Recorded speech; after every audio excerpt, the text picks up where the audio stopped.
Hello and welcome to Brijbala education YouTube channel. आज के इस वीडियो लेक्चर में स्टूडेंट्स हम डिस्कस करने वाले हैं डीएवी स्कूल्स के क्लास 8 के साइंस चैप्टर कंबशन को। आज इस हम वीडियो लेक्चर में डिटेल में डिस्कस करेंगे। तो चलिए स्टूडेंट्स शुरू करते हैं। सबसे पहले तो ऐसे मटेरियल्स जो कि जलते वक्त हीट एनर्जी प्रोड्यूस करते हैं उन सब्सटेंसेस को कहा जाता है फ्यूल्स। कोई भी ऐसी चीज़ जो जलते वक्त गर्मी पैदा करे, हीट प्रोड्यूस करे, उसको हम फ्यूल कहेंगे। For example coal, coke, kerosene, LPG, petrol, wood, ये सारे फ्यूल्स हैं because whenever they are burn they will produce heat. ये जो हीट एनर्जी है इसका इस्तेमाल हम कई पर्पसेस के लिए करते हैं। फॉर एग्जांपल आपके घर में एलपीजी गैस के जो सिलेंडर्स आते हैं, ठीक है, आप एलपीजी गैस को बर्न करते हैं और बर्न करके जो हीट निकलती है उस हीट की हेल्प से आप अपने घर में खाना पकाते हैं, कुकिंग करते हैं। कुछ मटेरियल्स ऐसे होते हैं जो जलते वक्त फ्लेम प्रोड्यूस करते हैं, कुछ ऐसे होते हैं जो विदाउट अ फ्लेम जलते हैं। फॉर एग्जांपल जो कैंडल होती है स्टूडेंट्स, ये बर्न करते वक्त फ्लेम प्रोड्यूस करती है, आपको येलो कलर की आग दिखाई देती है, आग की लपटें दिखाई देती हैं जलती हुई। लेकिन कुछ ऐसे मटेरियल्स भी हैं स्टूडेंट्स जो कि विदाउट अ फ्लेम बर्न करते हैं, यानी जब वो जल रहे होते हैं तो फ्लेम दिखाई नहीं देती। फॉर एग्जाम्पल आपने देखा होगा कोयला या कोक जब जलता है तो वो जलते हुए लाल रंग का हो जाता है, लेकिन आग लगी हुई यानी फ्लेम आपको नजर नहीं आती है। So some materials burn with a flame while other materials burn without a flame. तो चलिए स्टूडेंट्स हम डिस्कस करते हैं कंबशन के बारे में। कंबशन क्या होता है या बर्निंग क्या होता है, इसका साइंटिफिक मीनिंग क्या होता है। हिंदी में हम इसको जलना बोलते हैं, किसी भी चीज़ का जलना। देखिए मैग्नीशियम रिबन को जब हीट किया जाता है साइंस लैब में तो मैग्नीशियम रिबन आग पकड़ लेता है और हीट और लाइट प्रोड्यूस करते हुए जलना शुरू कर देता है। सिमिलरली जब आप किसी कागज़ को आग लगाते हैं तो वो भी हीट और लाइट प्रोड्यूस करता है और जलना शुरू कर देता है। इन द सिमिलर फैशन जो कोल होता है, कोयला होता है, वो भी हीट किए जाने पे आग पकड़ लेता है, ठीक है, बर्न करता है और हीट और लाइट प्रोड्यूस करता है। तो स्टूडेंट्स ऐसे मटेरियल्स जो कि एयर की प्रेजेंस में जलते हुए हीट प्रोड्यूस करते हैं, आसानी से जल जाते हैं, उन सब्सटेंसेस को कहा जाता है कंबस्टिबल सब्सटेंसेस या कंबस्टिबल मटेरियल्स। ऐसे मटेरियल्स जो एयर की प्रेजेंस में आसानी से आग पकड़ लेते हैं और जलते हुए हीट और लाइट प्रोड्यूस करते हैं, those substances are called combustible substances. आगे आता है students important definition of combustion. Combustion क्या होता है, साइंस में आप कंबशन को कैसे डिफाइन करेंगे। कंबशन एक ऐसी केमिकल प्रोसेस है जिसमें सब्सटेंस एयर या ऑक्सीजन के साथ रिएक्ट करता है, हीट और लाइट एनर्जी रिलीज करता है। यानी एक ऐसी केमिकल प्रोसेस जिस केमिकल प्रोसेस के दौरान कोई भी सब्सटेंस जलता है, ऑक्सीजन के साथ रिएक्ट करता है, हीट और लाइट एनर्जी प्रोड्यूस करता है, तो उस प्रोसेस को हम क्या कहेंगे, कंबशन कहेंगे। और उस सब्सटेंस को जो कि जलाया जा रहा है उसको कहेंगे कंबस्टिबल सब्सटेंस या फिर fuel. Fuel student solid, liquid या गैस, तीनों में से किसी भी स्टेट में एग्जिस्ट कर सकता है। देखिए जो फूड यानी जो खाना हम खाते हैं वो भी एक फ्यूल है हमारी बॉडी के लिए, क्योंकि ये खाना हमारे शरीर में जाके हमारे शरीर की एक्टिविटीज़ के लिए एनर्जी प्रोड्यूस करता है। आगे आते हैं स्टूडेंट्स, यहाँ पे आपको एक्टिविटी 1 दे रखी है। इस एक्टिविटी 1 में आपको ज़्यादा कुछ नहीं करना है। You have been given a list of materials, आपको एक मटेरियल्स की लिस्ट दी गई है और आपको बताना है कि ये कंबस्टिबल हैं कि नॉन कंबस्टिबल हैं। मैचस्टिक आप सबको पता है कंबस्टिबल है, कागज़ भी आसानी से जल सकता है, कपड़ा भी आसानी से जल सकता है, रबर आसानी से नहीं जलता है स्टूडेंट्स, आयरन नेल्स भी नहीं जलते हैं, ग्लास भी नहीं जलता है स्टूडेंट्स, लेकिन स्ट्रॉ यानी जो क्रॉप रिमेन होता है वो आसानी से जल जाता है। तो 3 जो हैं वो नॉन कंबस्टिबल हैं, नंबर 4, 5 और 6, बाकी सारे कंबस्टिबल हैं स्टूडेंट्स। तो अब आगे आता है कंडीशंस रिक्वायर्ड फॉर कंबशन, यानी कंबशन के लिए किसी भी चीज़ को जलाने के लिए हमें कौन कौन सी कंडीशंस प्रोवाइड करनी पड़ती हैं, ठीक है। तो स्टूडेंट्स कंबशन के लिए जो कंडीशंस चाहिए होती है मैं आपको पहले बता देता हूँ। 3 कंडीशंस चाहिए होती है आपको कंबशन के लिए। पहली कंडीशन तो है there must be a combustible substance, कोई जलने वाली चीज़ होनी चाहिए जिसमें आग लगाई जा सके, ठीक है, वो कुछ भी हो सकती है। दूसरा एयर या ऑक्सीजन की प्रेजेंस होनी चाहिए, ठीक है, कभी भी कंबशन या बर्निंग बिना एयर या ऑक्सीजन के नहीं हो सकती।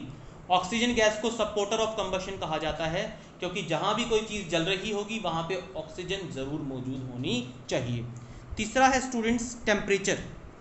तीसरा है टेम्परेचर, हमें किसी भी सब्सटेंस को मिनिमम उतने टेम्परेचर तक गर्म करना पड़ेगा ताकि वो जल जाए। इस टेम्परेचर को कहा जाता है इग्निशन टेम्परेचर, और ये अलग अलग मटेरियल्स के लिए अलग अलग होता है। फॉर एग्जांपल, कागज़ को आप थोड़ा सा हीट कर दो वो जलना शुरू कर देता है, लेकिन उतनी ही हीट में लकड़ी जलना शुरू नहीं करेगी, उसको थोड़ी ज़्यादा देर तक गर्म करना पड़ेगा। यानी किसी भी सब्सटेंस को जलाने के लिए हमें पहले उसको एक टेम्परेचर प्रोवाइड करना पड़ता है। वो टेम्परेचर जब हम उसको प्रोवाइड कर देते हैं तो उसके बाद वो अपने आप आग पकड़ के जलना शुरू कर देता है। इस मिनिमम टेम्परेचर को स्टूडेंट्स कहा जाता है ignition temperature. This minimum temperature is students is called ignition temperature. ठीक है स्टूडेंट्स, आगे भी आएगा, आगे भी हम इसको डिटेल में डिस्कस करेंगे। तो सबसे पहले हमें यहाँ एक्टिविटी 2 में देखिए क्या बताया गया है। एक्टिविटी 2 में आपको समझाता हूँ। एक्टिविटी 2 में आपको जो है कैंडल लेनी है, ठीक है, 3 सेम कैंडल लेनी है, 3 सेम कैंडल्स लेनी है। पहली कैंडल को आप नॉर्मली एयर में इस तरीके से बर्न करेंगे। दूसरी कैंडल में आप क्या करेंगे, उसके ऊपर एक ग्लास चिमनी ढक देंगे जो ऊपर से खुली होगी, यहाँ से ये ओपन है स्टूडेंट्स, यहाँ से ओपन है ये। और तीसरे में आप बिल्कुल कवर कर देंगे कैंडल को ऊपर से भी और साइड से भी। तो हम क्या देखेंगे स्टूडेंट्स, जो कैंडल नंबर 1 है ये बिना किसी प्रॉब्लम के स्मूथली जल रही है, कोई प्रॉब्लम नहीं है इसको।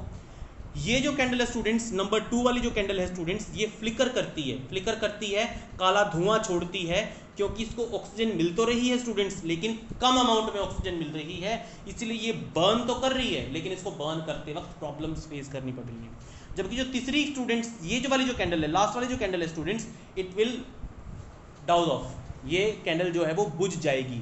क्यों? क्योंकि इसको ऑक्सीजन गैस नहीं मिल रही है, एयर नहीं मिल रही है, that is why it will be extinguished. ठीक है, ये आपकी जो कैंडल है वो बुझ जाने वाली है। तो इस एक्टिविटी से हमने ये प्रूव किया दैट एयर और oxygen is necessary for combustion. Oxygen जो होता है वो सपोर्टर ऑफ कंबशन होता है, और बिना ऑक्सीजन की प्रेजेंस के कोई भी सब्सटेंस जल नहीं सकता। अगला एक्टिविटी है स्टूडेंट्स, यहाँ पे इस एक्टिविटी में हम आपको बताता हूँ क्या करना है। आपको 2 पेपर कप्स लेने हैं, ठीक है। एक पेपर कप को आपको, दोनों पेपर कप्स को आपको बर्नर के ऊपर रखना है, आग के ऊपर रखना है। लेकिन फ़र्क ये होगा, दूसरे पेपर कप में आपको पानी भर देना है, जबकि पहले पेपर कप में आपको कुछ भी नहीं डालना। तो you will take 2 paper cups, एक जैसे साइज़ के, एक जैसी शेप की होनी चाहिए। उन दोनों को आप आग में रखें, बर्नर के ऊपर रखें, लेकिन बर्नर के ऊपर रखने से पहले एक को तो आप खाली रखेंगे, पेपर कप नंबर 1 को तो आप खाली रखेंगे, इस वाली को तो, और दूसरे पेपर कप में आप पानी भर देंगे। तो स्टूडेंट्स हम देखेंगे कि कुछ ही सेकंड बाद जो कप नंबर 1 है वो तो जलना शुरू कर देता है, ठीक है, जैसा कि पिक्चर में दिखाया गया है, और जो कप नंबर 2 है वो काफ़ी देर बाद तक भी आग नहीं पकड़ता। ऐसा स्टूडेंट्स इसलिए है क्योंकि पेपर कप नंबर 1 में जो हम हीट दे रहे हैं, ठीक है, वो पेपर को मिल रही है, कागज़ को मिल रही है, और वो जलना शुरू कर देता है। लेकिन जो दूसरे वाला कप है स्टूडेंट्स, इस कप को जो हीट दी जा रही है वो हीट पानी में ट्रांसफ़र हो रही है, इसलिए पेपर कप को उतना टेम्परेचर नहीं मिल पा रहा जितना टेम्परेचर उसको जलने के लिए चाहिए। ठीक है स्टूडेंट्स, इसलिए पेपर कप नंबर 1 जलता है, जबकि सेकंड नंबर वाला नहीं जलता। सीधी सी बात ये है स्टूडेंट्स कि सेकंड केस में जो हीट हम दे रहे हैं वो वाटर में ट्रांसफ़र हो जाती है, इसलिए पेपर कप को उतना टेम्परेचर नहीं मिल पाता जितना उसको जलने के लिए चाहिए होता है। तो स्टूडेंट्स, सेकंड कंडीशन जो हमारे सामने आती है, सेकंड कंडीशन ये आती है कि हर एक सब्सटेंस को कम से कम एक लोएस्ट टेम्परेचर देना चाहिए, जिसके बाद वो अपने आप आग पकड़ लेता है, और इस लोएस्ट टेम्परेचर को कहा जाता है स्टूडेंट्स इग्निशन टेम्परेचर या फिर किंडलिंग टेम्परेचर। जैसा कि मैंने आपको इस वीडियो में पहले भी बताया था, किसी भी चीज़ को जलाने के लिए हमें उसको शुरू में गर्म करना पड़ता है, हीट करना पड़ता है, एक टेम्परेचर देना पड़ता है। उस टेम्परेचर को जब हम प्रोवाइड कर देते हैं उसके बाद वो चीज़ अपने आप जलना शुरू कर देती है। अब ये जो टेम्परेचर होता है स्टूडेंट्स, इग्निशन टेम्परेचर जो होता है, ये अलग अलग सब्सटेंसेस के अलग अलग होता है, के लिए अलग अलग होता है। पेट्रोल, डीजल, ठीक है, केरोसिन ऑयल, इनके लिए काफ़ी कम कंबस्टिबल, काफ़ी कम जो है इग्निशन टेम्परेचर होता है, ये बहुत कम टेम्परेचर पे आग पकड़ के जलना शुरू कर देते हैं।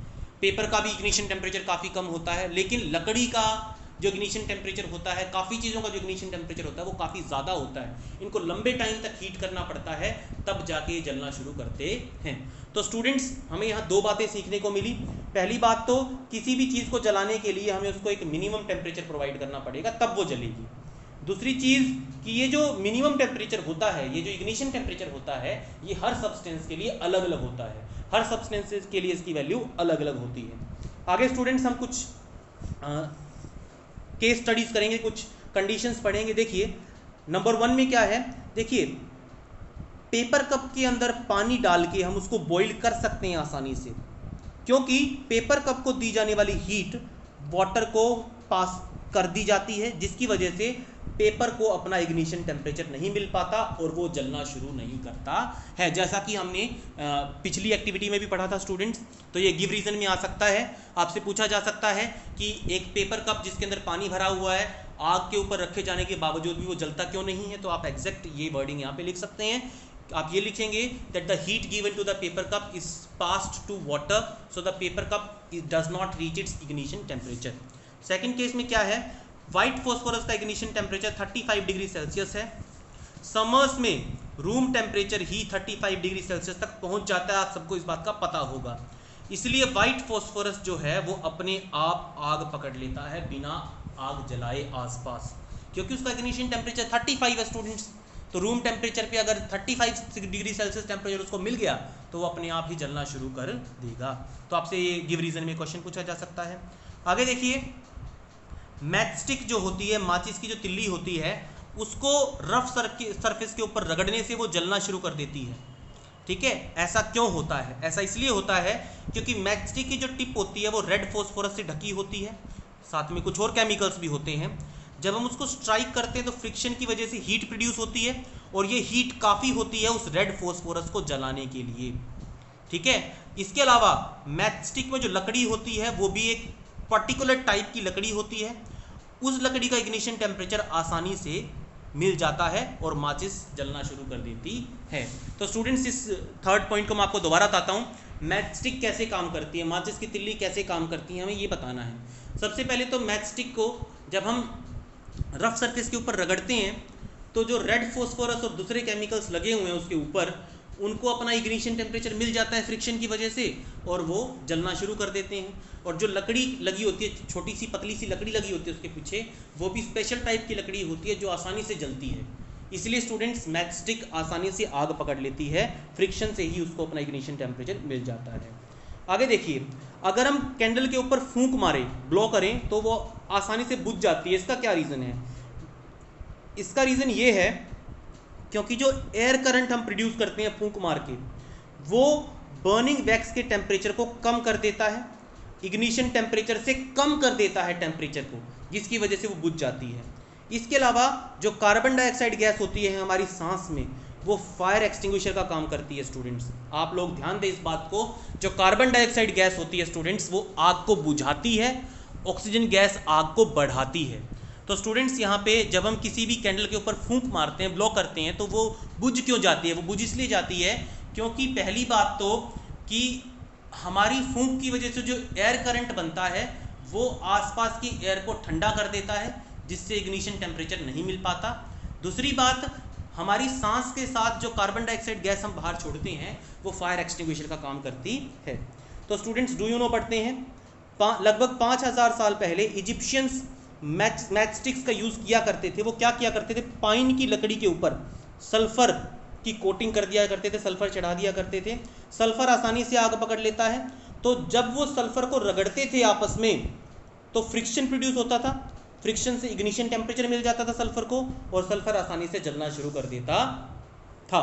तो इसका मतलब हम ये कह सकते हैं कि जो मैचस्टिक हम आज यूज़ कर रहे हैं, इसका जो प्रिंसिपल है वो 5000 साल पहले भी यूज़ किया जाता था। आगे इसने क्या कहा है कि बहुत सारी जो फॉरेस्ट फायर्स होती हैं वो ह्यूमंस की वजह से लगती हैं। जंगल के आसपास रहने वाले लोग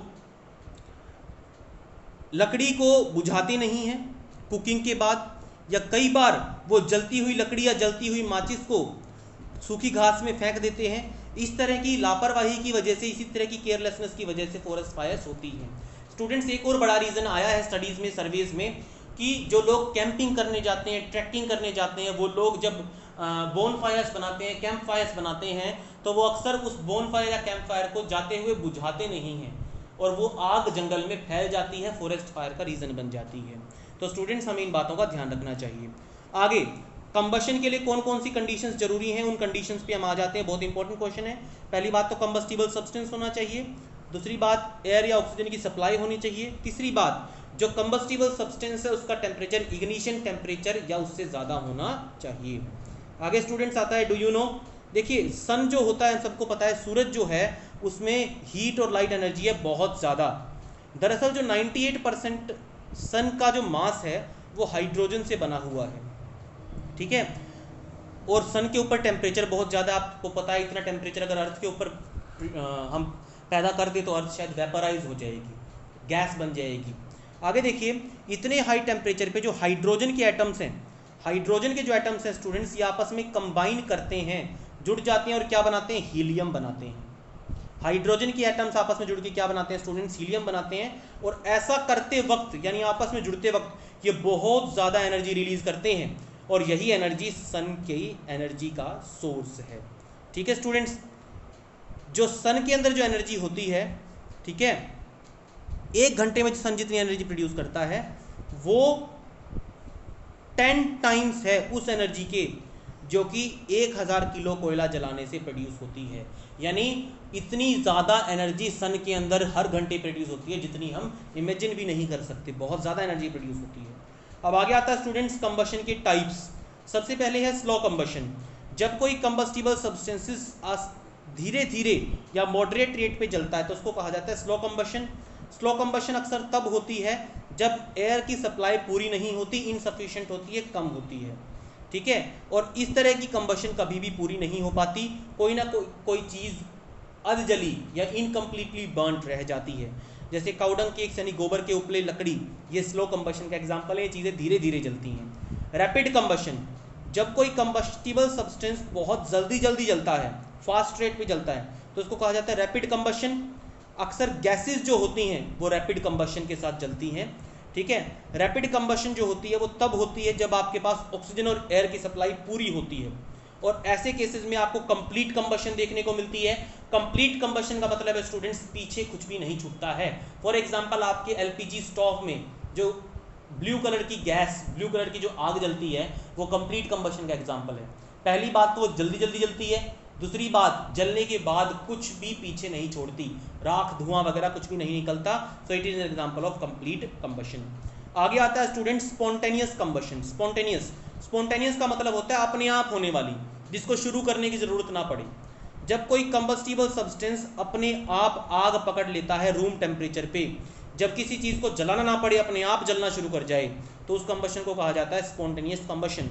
जैसे कि वाइट फॉस्फोरस गर्मियों में अपने आप ही जलना शुरू कर देता है, सोडियम मेटल हवा में लेके आने पे अपने आप ही जलना शुरू कर देता है। These are examples of spontaneous combustion. आगे आता है एक्सप्लोसिव कंबशन। एक्सप्लोजन का मतलब होता है स्टूडेंट्स विस्फोट, धमाका। तो इसी तरह की कंबशन होती है जब किसी कंबस्टिबल मटेरियल और एयर के मिक्सचर को पूरे तरीके से जलाया जाता है और जलने में वो बहुत कम टाइम लेता है और थोड़ी सी जगह में जल जाता है, तो इसको हम क्या कहते हैं, एक्सप्लोजन या एक्सप्लोसिव कंबशन कहते हैं। ऐसे केस में जो बर्निंग होती है वो अनकंट्रोल्ड होती है।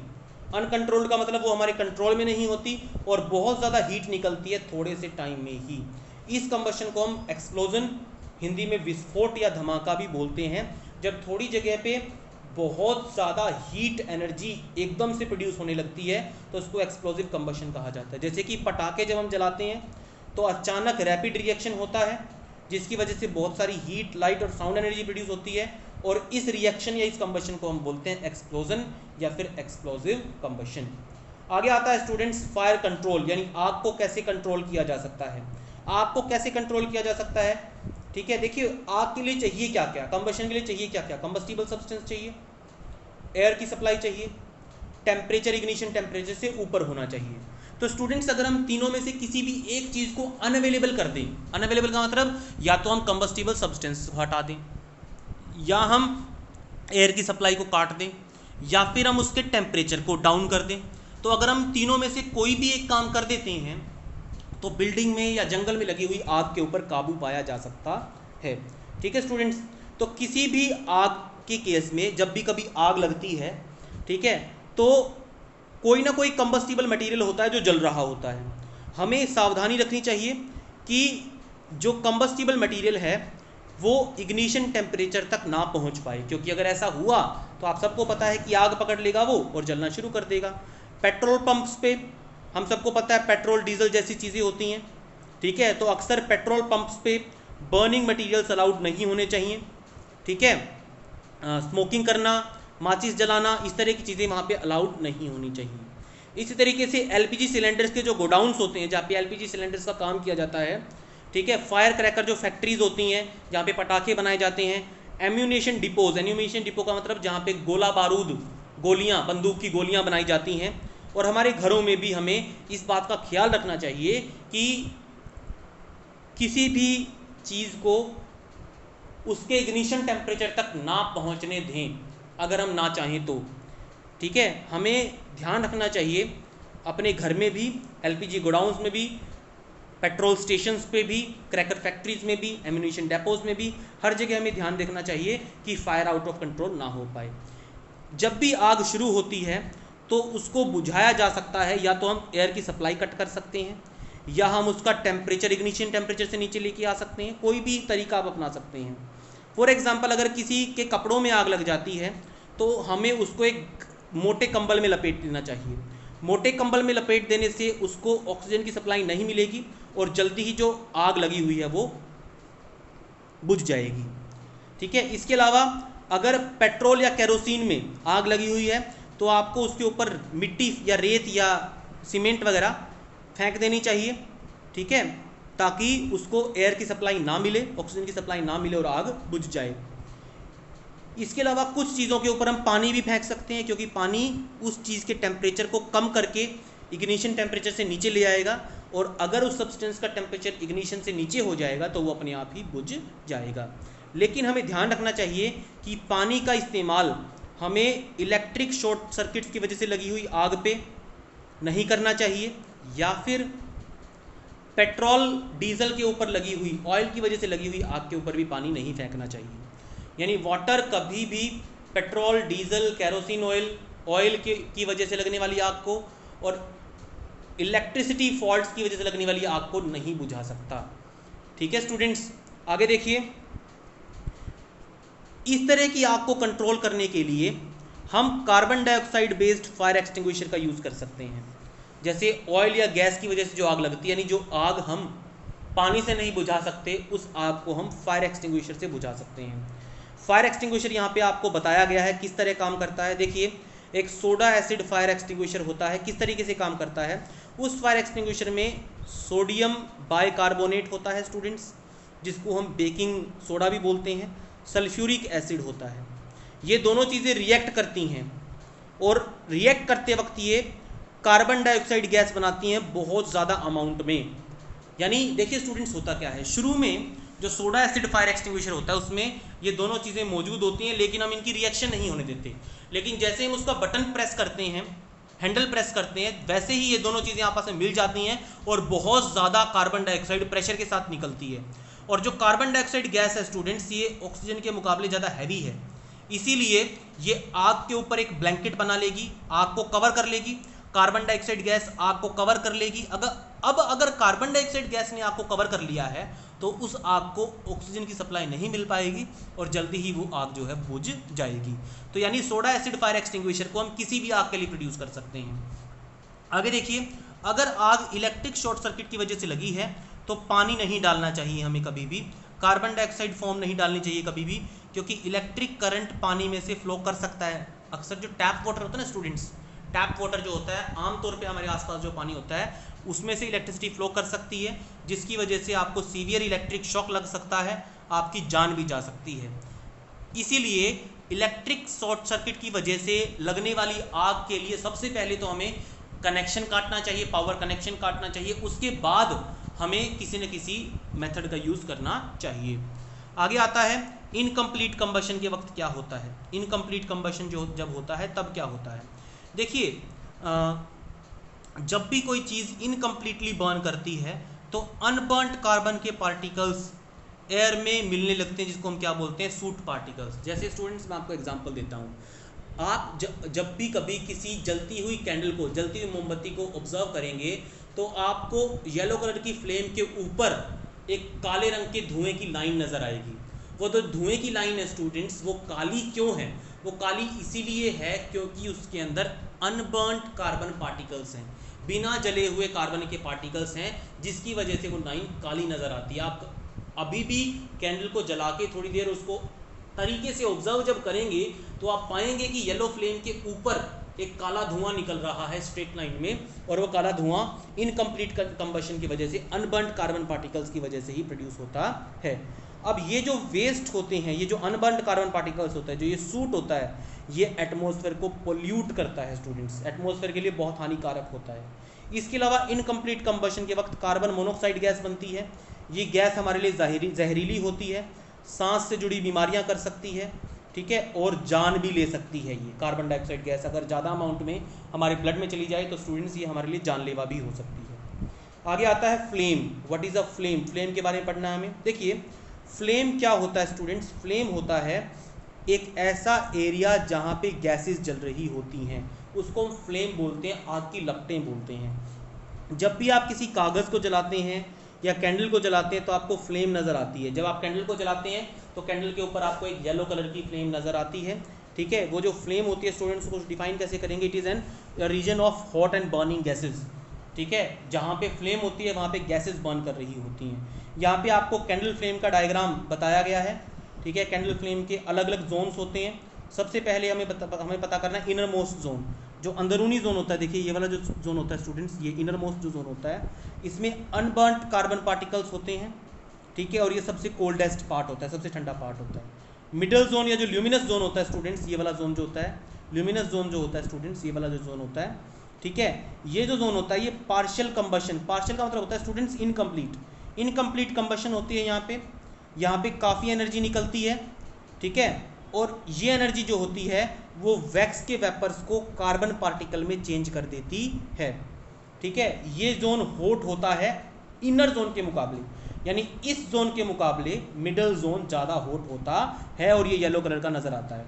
जो इनर मोस्ट जोन होता है स्टूडेंट्स ये ब्लैक कलर का नज़र आता है, लेकिन जो ये ल्यूमिनस जोन होता है स्टूडेंट्स, येलो जोन होता है, ये येलो कलर का नज़र आता है, ठीक है। इसको ल्यूमिनस इसलिए कहा जाता है क्योंकि इसमें से काफ़ी लाइट निकलती है। आउटर मोस्ट जोन जो होता है स्टूडेंट्स, जो आपको नज़र कम आता है, नॉन ल्यूमिनस जोन, यहाँ पे कंप्लीट कंबशन होती है, कार्बन पार्टिकल्स नहीं बनते यहाँ पे, ठीक है, और यहाँ पे कंप्लीट कंबशन होती है, कार्बन पार्टिकल्स को जला दिया जाता है पूरी तरीके से, और ये हॉटेस्ट पार्ट होता है स्टूडेंट्स फ्लेम का, और ये ब्लू कलर का होता है, ये जो होता है लाइट ब्लू कलर का होता है, और ये अक्सर हम छोड़ देते हैं, अक्सर हमें नज़र नहीं आता है ये जो पार्ट होता है। देखिए फ्लेम में जो सबसे आउटर मोस्ट पार्ट है, ये पतला सा जो सबसे बाहरी पार्ट है, ये ब्लू कलर का होता है स्टूडेंट्स, ये हॉटेस्ट पार्ट होता है फ्लेम का। It is the area of complete combustion, सबसे ज़्यादा हॉटनेस इसी पार्ट में होती है, ब्लू जोन होता है ये। आगे आता है स्टूडेंट्स, एक एक्टिविटी करनी है हमें। मीडियम साइज़ की कैंडल लीजिए, उसको टेबल के ऊपर लगाइए, आग लगाइए। फ्लेम जब जलनी शुरू हो जाए तो एक पतली सी ग्लास ट्यूब को सबसे अंदर वाले जोन में डालिए। देखिए जैसे यहाँ पे दिखाया गया आपको, सबसे इनर मोस्ट जोन में डालिए इसने। आप देखेंगे कि उस ग्लास ट्यूब में ग्रे और वाइट कलर के वेपर्स नज़र आते हैं आपको, ठीक है, जो ग्लास ट्यूब के दूसरे हिस्से से यहाँ से निकलना शुरू कर देते हैं, ठीक है। अब एक जलती हुई माचिस की तिल्ली को दूसरे एंड के ऊपर, इस एंड के ऊपर लेके आइए, ठीक है। आप देखेंगे कि जो वेपर्स हैं यहाँ पे भी आग लग जाती है स्टूडेंट्स। आप क्या देखेंगे कि यहाँ पे भी जब आप माचिस की तिल्ली लेके आते हैं, माचिस की तिल्ली यहाँ पे लेके आते हैं और दूर ले जाते हैं जब माचिस की तिल्ली को, तो यहाँ पे भी आग लग जाती है, क्योंकि यहाँ पे से जो अनबर्न्ड कार्बन पार्टिकल्स हैं वो छुट के यहाँ पे आ रहे हैं स्टूडेंट्स, और यहाँ पे हमने जब उनको आग दिखाई, थोड़ी सी आग दिखाई, तो उन्होंने यहाँ पे जलना शुरू कर दिया। तो अब इस केस में स्टूडेंट्स एक फ्लेम तो यहाँ है और एक फ्लेम यहाँ पे है, दो फ्लेम आपको नजर आएंगी। इसका मतलब ये है कि इनर मोस्ट जोन में वैक्स के वेपर्स प्रेजेंट होते हैं जिनको जलाया जा सकता है। अब आगे आता है स्टूडेंट्स, ल्यूमिनस जोन को स्टडी करने के लिए हम क्या करेंगे? कैंडल लीजिए, कैंडल के ऊपर एक पेपर लेके आइए आप जलाने के लिए। जब आप पेपर को देखेंगे ध्यान से तो आपको एक काले रंग की रिंग नजर आएगी। यहाँ पे काले रंग की, देखिए पेपर पहले काले रंग का नहीं था, आपने वाइट पेपर शीट लिया था। यहाँ पे आपको ग्रे कलर की, ब्लैक कलर की रिंग नजर आएगी। ये रिंग क्यों ब्लैक कलर की क्यों है? ये रिंग ब्लैक कलर की इसीलिए है क्योंकि उसके ऊपर अनबर्न्ड कार्बन पार्टिकल्स डिपॉजिट हो गए हैं, जो कि कैंडल फ्लेम के ल्यूमिनस जोन में, मिडल जोन में जो कार्बन पार्टिकल्स प्रेजेंट होते हैं वो यहाँ पे मौजूद हैं, इसीलिए ये ब्लैक कलर की, ग्रे कलर की रिंग आपको दिखाई दे रही है। ठीक है स्टूडेंट्स, अब तीसरी एक्टिविटी करते हैं। तीसरी एक्टिविटी में हम क्या करेंगे, तीसरी एक्टिविटी में आपको एक लॉन्ग कॉपर वायर लेनी है, ठीक है, और उसको यहाँ पे देखिए, जैसे यहाँ पे दिखा रखा है इसने, ठीक है, यहाँ पे कॉपर वायर को इसके अक्रॉस पकड़ना है हमें, ठीक है, 30 सेकेंड तक। आप देखेंगे कि जो कॉपर वायर है स्टूडेंट्स, वो कहाँ से, यहाँ से, एक तो यहाँ से और एक यहाँ से रेड हॉट हो जाती है। सबसे मैक्सिमम जो हॉटनेस होती है कॉपर वायर की, वो इन दो जगहों पे होती है। बीच में से वो गर्म तो हो जाती है लेकिन ज़्यादा गर्म नहीं होती, साइडों में से भी वो गर्म तो हो जाती है लेकिन उतनी ज़्यादा गर्म नहीं होती। तो इस पार्ट में से वो सबसे ज़्यादा गर्म क्यों हुई, इन दो पार्ट्स में सबसे ज़्यादा गर्म क्यों हुई स्टूडेंट्स, क्योंकि ये जो दो पार्ट हैं कॉपर वायर के, ये hottest part of the flame के कॉन्टैक्ट में थे। आउटर मोस्ट जोन जो होता है, ब्लू मोस्ट जोन जो होता है, वो हॉटेस्ट जोन होता है, सबसे ज़्यादा गर्म जोन होता है, और ये दोनों पार्ट उसी जोन में थे, इसलिए ये रेड हॉट हो जाते हैं। तो स्टूडेंट्स यहाँ पे हमने 3 एक्टिविटी की और तीनों एक्टिविटीज से हमने तीनों जोन्स को स्टडी किया। पहली एक्टिविटी में हमने ये प्रूव किया कि जो इनर मोस्ट जोन होता है वहाँ पे अनबर्न्ड कार्बन पार्टिकल्स होते हैं जिनको हमने जला के दिखाया। दूसरी एक्टिविटी में स्टूडेंट्स हमने ब्लैक रिंग बनाई, ग्रे कलर की रिंग बनाई, ब्लैक कलर की रिंग बनाई। ब्लैक कलर की रिंग बनना ये साबित करता है कि ल्यूमिनस जोन में अनबर्न्ड कार्बन पार्टिकल्स होते हैं। और तीसरी एक्टिविटी में स्टूडेंट्स हमने आउटर मोस्ट जोन को, ब्लू जोन को, हॉटेस्ट जोन को स्टडी किया। हॉटेस्ट जोन होने की वजह से ही उस जोन में कॉपर वायर जहाँ जहाँ थी वहाँ से वो रेड हॉट हो जाती है। आगे स्टूडेंट जो गोल्ड स्मिथ होते हैं, जो सुनार होते हैं, वो गोल्ड से ऑर्नामेंट्स बनाते वक्त इसी hottest zone of the flame का यूज़ करते हैं। दरअसल इस जोन का जो टेम्परेचर होता है वो 1300 डिग्री सेल्सियस तक पहुंच सकता है और इस टेम्परेचर पे गोल्ड आसानी से मेल्ट हो जाता है। तो गोल्ड स्मिथ, ये क्वेश्चन आपका बन सकता है कि गोल्ड स्मिथ जो हैं वो किस पार्ट का, फ्लेम के किस, कैंडल फ्लेम के किस पार्ट का यूज़ करते हैं और क्यों। आप आंसर देंगे कि outer most part of the flame का वो यूज़ करते हैं क्योंकि ये hottest part of the flame होता है। आगे आता है students fuel and calorific value. देखिए कैलोरीफिक वैल्यू क्या होता है, सबसे पहले जितनी भी हीट एक सब्सटेंस प्रोड्यूस करता है 1 किलोग्राम कंप्लीटली जला देने पे प्योर ऑक्सीजन में, उसको कहा जाता है कैलोरीफिक वैल्यू। स्टूडेंट्स हम ये कह सकते हैं कि जिस फ्यूल की कैलोरीफिक वैल्यू जितनी ज़्यादा होगी वो उतनी ही ज़्यादा एनर्जी प्रोवाइड करेगा। फॉर एग्जांपल स्टूडेंट्स मैं आपको एक छोटी सी बात बताता हूँ, 1 किलो गोबर के उपले जलाने पे और 1 किलो एलपीजी गैस जलाने पे क्या आपको बराबर अमाउंट की हीट एनर्जी मिलती है? नहीं, आप सबको इस बात का पता है। अब यही कैलोरीफिक वैल्यू होती है। किसी भी फ्यूल को 1 किलो पूरे तरीके से जला दिया मैंने प्योर ऑक्सीजन में, तो जितनी हीट एनर्जी वो हमें प्रोवाइड करेगा ना, उसको कैलोरीफिक वैल्यू कहा जाएगा। और ये जो कैलोरीफिक वैल्यू होती है स्टूडेंट्स, ये अलग अलग फ्यूल्स की अलग अलग होती है, ठीक है। जिस फ्यूल की ज़्यादा एनर्जी प्रोड्यूस होती है, जो फ्यूल ज़्यादा एनर्जी प्रोड्यूस करता है उसकी कैलोरीफिक वैल्यू ज़्यादा होती है, और जो कम प्रोड्यूस करता है उसकी कैलोरीफिक वैल्यू कम होती है। कैलोरीफिक वैल्यू की यूनिट होती है स्टूडेंट्स किलो जूल्स पर किलोग्राम। जैसे जब आप अपना वजन नापते हैं तो आप किलोग्राम में नापते हैं, इसी तरीके से कैलोरीफिक वैल्यू को जब आप नापते हैं, मेजर करते हैं, तो उसकी यूनिट होती है किलोग्राम्स पर, किलो जूल्स पर किलोग्राम। अब गुड फ्यूल किसे कहा जाएगा? गुड फ्यूल सस्ता होना चाहिए, आसानी से अवेलेबल होना चाहिए, आसानी से ट्रांसपोर्ट किया जा सके उसको, आसानी से स्टोर किया जा सके उसको, कैलोरीफिक वैल्यू अच्छी हो उसकी, बर्न करने पे हार्मफुल गैसेस रिलीज ना करे, इग्निशन टेम्परेचर लो होना चाहिए लेकिन इतना लो भी नहीं कि अपने आप आग पकड़ ले, ठीक ठाक इग्निशन टेम्परेचर होना चाहिए। कंप्लीट कंबशन होनी चाहिए, यानी जलने के बाद वो कोई भी रेजिड्यू पीछे ना छोड़े, हार्मफुल गैसेस ना छोड़े, और उसकी जो कंबशन होती है वो कंट्रोलेबल होनी चाहिए, ऐसा ना हो कि जला देने पे वो अनकंट्रोल्ड हो जाए, ठीक है। तो फ्यूल्स की जितनी भी सॉलिड, लिक्विड और गैसियस फ्यूल्स में, गैसियस फ्यूल्स जनरली ज़्यादा अच्छे माने जाते हैं स्टूडेंट्स, क्योंकि ऊपर वाली जो कैरेक्टरिस्टिक्स हैं, इन कैरेक्टरिस्टिक्स में गैसियस फ्यूल्स ज़्यादा अच्छे से फिट होते हैं सॉलिड और लिक्विड फ्यूल्स के मुकाबले। देखिए अब हम पढ़ते हैं कैसे। जो गैसियस फ्यूल्स होते हैं स्टूडेंट्स, उनको सिलेंडर्स में सप्लाई किया जा सकता है आसानी से, पाइपलाइन से आसानी से सप्लाई किया जा सकता है। तो गैसियस फ्यूल्स की ट्रांसपोर्टेशन कॉस्ट काफ़ी कम होती है। जहाँ आपको दूसरे फ्यूल्स ट्रक भर भर के ट्रांसपोर्ट करने पड़ते हैं, गैसियस फ्यूल्स को ट्रांसपोर्ट करने के लिए आपको एक बार पाइपलाइन बिछानी पड़ेगी बस, उसके बाद वो बहुत कम ट्रांसपोर्टेशन कॉस्ट में उसको एक जगह से दूसरी जगह भेजा जा सकता है। गैसियस फ्यूल्स जो होते हैं वो ज़्यादा एनर्जी प्रोड्यूस करते हैं, इसके अलावा जलने के बाद वो ना तो राख प्रोड्यूस करते और ना ही कोई जो है सॉलिड पार्टिकल्स पीछे छोड़ते हैं। गैसियस फ्यूल्स अक्सर कम हार्मफुल गैसेस रिलीज करते हैं सॉलिड और लिक्विड फ्यूल्स के मुकाबले। गैसियस फ्यूल्स को आसानी से जलाया जा सकता है, छोटी सी चिंगारी से उनको जलाया जा सकता है। जैसे कि आपके घर में लाइटर से आप हल्की सी चिंगारी दिखाते हैं, आपके घर का एलपीजी बर्नर जलना शुरू कर देता है। उनकी कंबशन कंट्रोलेबल कंबशन होती है, अक्सर गैसियस फ्यूल्स को हम कंट्रोल कर सकते हैं। तो यहाँ पे अगर आपसे क्वेश्चन पूछा जाए कि सॉलिड, लिक्विड और गैसियस फ्यूल्स में से आप किसको प्रेफर करेंगे, क्यों, तो आप आंसर देंगे हम गैसियस फ्यूल्स को प्रेफर करेंगे। और क्यों में आप ये 4 पॉइंट्स देंगे जो भी आपको बताए गए हैं। फ्यूल्स के हार्मफुल इफेक्ट्स देखिए, लगातार हम फ्यूल की डिमांड्स हमारी बढ़ती जा रही हैं, एनर्जी डिमांड्स बढ़ती जा रही हैं, इनका बहुत नेगेटिव इफेक्ट हमारे एटमॉस्फेयर में पड़ रहा है। क्या क्या नेगेटिव इफेक्ट पड़ रहा है वो हम पढ़ने वाले हैं। वुड, कोल और पेट्रोलियम प्रोडक्ट्स जो होते हैं वो अनबर्न्ड कार्बन पार्टिकल्स प्रोड्यूस करते हैं।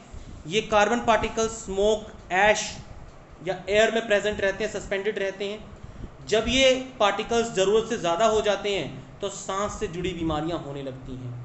ठीक है स्टूडेंट्स, दूसरी बात, सर्दियों में स्मोग कवर बन जाता है जिसकी वजह से आर पार देखना काफ़ी मुश्किल हो जाता है। शायद आप लोगों को पता होगा, अक्सर सर्दियों के मौसम में दिल्ली और एनसीआर के एरियाज़ में स्कूलों की छुट्टियां करनी पड़ती हैं। क्यों?